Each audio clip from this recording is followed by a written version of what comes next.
Avec les déclarations d'Inigo Martinez que je vais vous citer, j'arrive pas à croire que ce soit lui qui soit parti de son plein gré. Pour moi, il est parti dans l'intérêt du club et uniquement dans cet intérêt-là. Inigo nous dit je suis fort, mais intérieurement c'était dur. Les adieux étaient difficiles mais bons en même temps.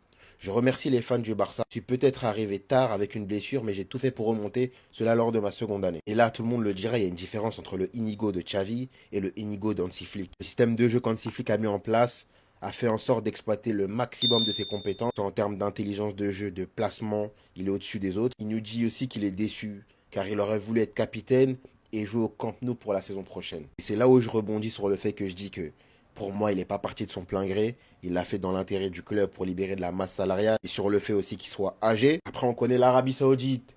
Il t'attire avec des salaires hors pair, avec des contrats de fou malade. Il nous parle de ça en conférence. Il nous dit quand tu vois la proposition d'Al Nasser, tu n'y crois même pas. Je suis qu'un pion dans le football. J'ai grimpé les étages avec du travail. Mais quand tu vois ce type de contrat, tu sursautes. Je pense aussi et t'en parles à ta famille. Aussi, bien évidemment, ses intérêts personnels, financièrement. Mais voilà, c'est un joueur sur lequel je peux accepter qu'il aille là-bas parce que c'est un joueur âgé qui est en fin de carrière. Donc s'il y a moyen de gratter de l'abonné avant d'aller à la retraite, fais-le. Mais en tout cas, Inigo, grand héros du Barça, clairement on s'en souviendra. Et les gars, il a remarqué depuis quelque temps que Koundé est triste. Ça y est, mon joueur n'est plus, il n'est pas à l'aise, je ne le sens pas là. Qu'est-ce qui se passe? Jules, viens nous expliquer ce qui se passe. Tu sais que tu es mon joueur, tu es mon chouchou. Ça y est, viens nous dire qu'est-ce qui se passe. Fais un poste et puis explique-nous.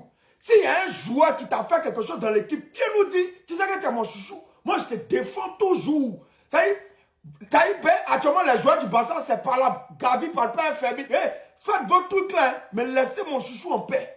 Ça y est, imagine un peu, Jules fait poste, il dit c'est Araujo qui l'a énervé. Araujo, Jules, si un joueur du Barça t'a énervé, il ne faut pas s'arrêter à Araujo. Parce que c'est Araujo, il va me sentir passer. Donc, il ne sent pas mon joueur. Le chouchou, qu'est-ce qu'il y a? Explique-nous, mais nous, on ne te sent pas. C'est pas notre Jules qu'on connaît là. Mais il est triste parce qu'il ne rit pas. Quand on fait les photos, tout le monde rit, Jules ne rit pas. Il y a quoi, chouchou? Explique-nous. Nous, hein, moi, je vais prendre ton palabre. Tu n'es même pas obligé de trop. Moi-même, prends ton palabre. Dis-nous.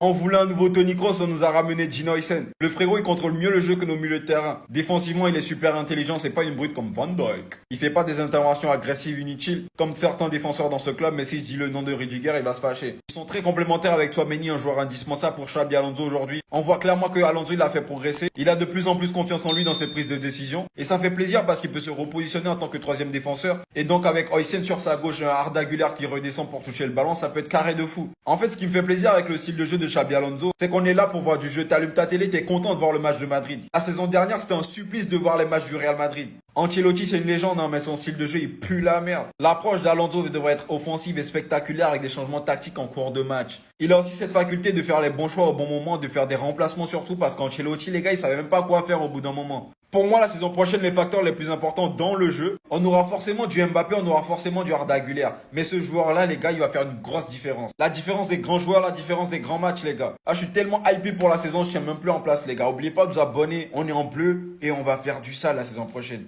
Les gars, je sais pas vous, hein, mais au début c'était drôle, hein, mais j'aime pas comment ça devient gênant là. J'aime vraiment pas ce qui se passe avec Vinicius. En tant que Barcelonais, je vous le dis. Parce que de ce que j'ai vu, la tendance est en train de tourner vers un Vinicius Junior qui va faire les efforts, qui va presser, qui va permettre à Kylian Mbappé de tout simplement s'amuser. Il est en train de se conformer à l'idée de devenir un lieutenant. Mais à quel prix, les gars? Il arrive à peine à provoquer en 1 contre 1. On dirait que lorsqu'il se lance dans ses dribbles, il commence à se demander s'il a droit. Et il hésite. Le Vinicius que j'ai vu, le Vinicius que j'ai connu, les gars, c'était ce Vinicius-là. Après, on a connu des versions de Vinicius qui étaient assez drôles quand même. Hein. C'était kiffant aussi. Bref, c'est pas ça le sujet. Je vous parle d'un Vinicius, les gars, surtout contre le Bayern, contre Kimmich. C'était n'importe quoi. J'ai failli m'incliner. Vinicius Junior n'est plus que l'ombre de lui-même. La question est de savoir combien de temps. Et en vrai, dites-moi si même vous, en tant que Ops, ça vous fait toujours autant plaisir. C'était Jorginho do Brasil.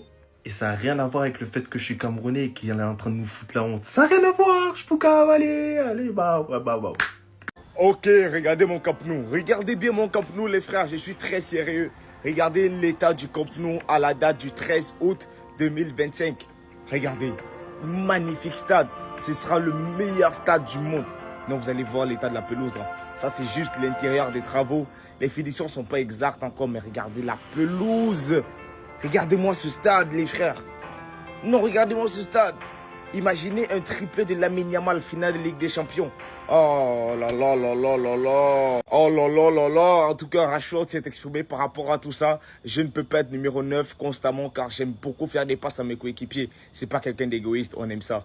Ils sont vraiment gentils. Peut-être que c'est lié à leur jeunesse, mais malgré que beaucoup aient moins de 21 ans, ils font preuve d'une grande maturité sur le terrain. Je regarde Pedri, il a 22, 23 ans. Il est jeune, mais a déjà de l'expérience de vétéran. Dans le vestiaire, on parle espagnol et catalan. Beaucoup parlent anglais. Et certains, comme Jules Koundé, Frenkie de Jong, contribuent à leur faire le lien entre l'anglais et l'espagnol. En tout cas, vous serez surpris. Déclaration d'Inigo Martinez qui nous explique que ça a été un choix compliqué car il aurait rêvé d'être capitaine au Barça et de jouer au Camp Nou. Attendez, bougez pas, je vous explique. Le vestiaire était une famille en octobre, on était loin du Real Madrid, on s'est réunis puis la remontada a commencé. Avant d'arriver en Arabie Saoudite, j'ai parlé avec Laporte, Carrasco pour savoir comment c'était la vie là-bas. Je suis un peu déçu car j'aurais pu être capitaine et jouer au Camp Nou. Reste à voir s'il sera vraiment prêt cette année le Camp Nou. Je suis fort mais intérieurement c'était dur. Les adieux étaient difficiles mais bon en même temps je remercie les fans du Barça. Je suis peut-être arrivé tard avec une blessure mais j'ai tout fait pour remonter cela lors de ma seconde année.